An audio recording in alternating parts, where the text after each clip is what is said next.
Hei, ootteko te valmiina siihen vaellukseen? Teillä kestää aina niin kauan.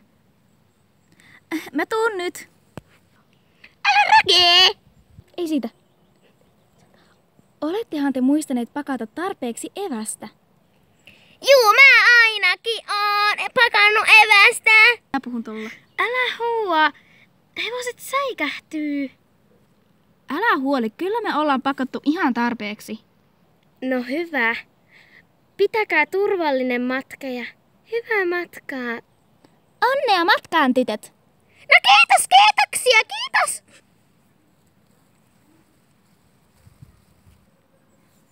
Tule, Anna.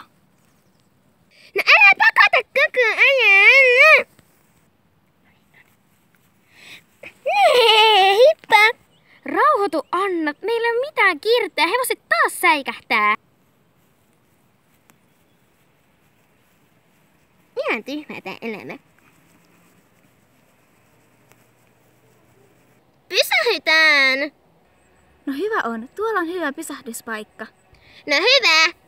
Täällä on tosi pitkä nurmikko, murre ei kestä tätä.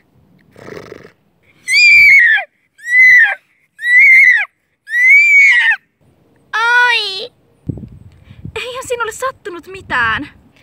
No mun kansi katken, ai! Soitako ambulanssin? No ei varmaan tarvi.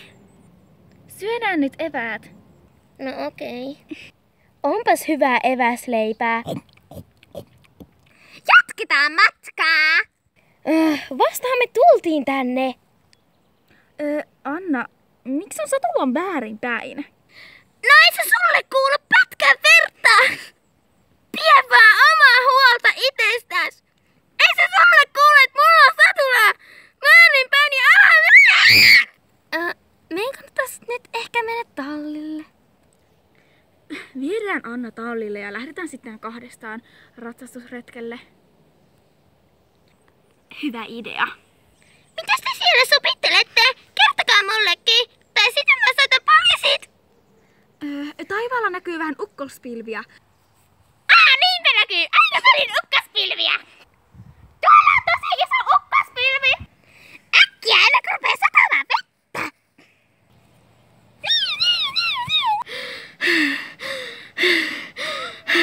Anna, odottele meitä! En mä jaksa. Anna, miksi sinä olet jo täällä? Olettepas te nopea, tai siis olitpas sinä nopeasti. Siis en mä osaa puhua. No kun tuolla on ukkospilviä!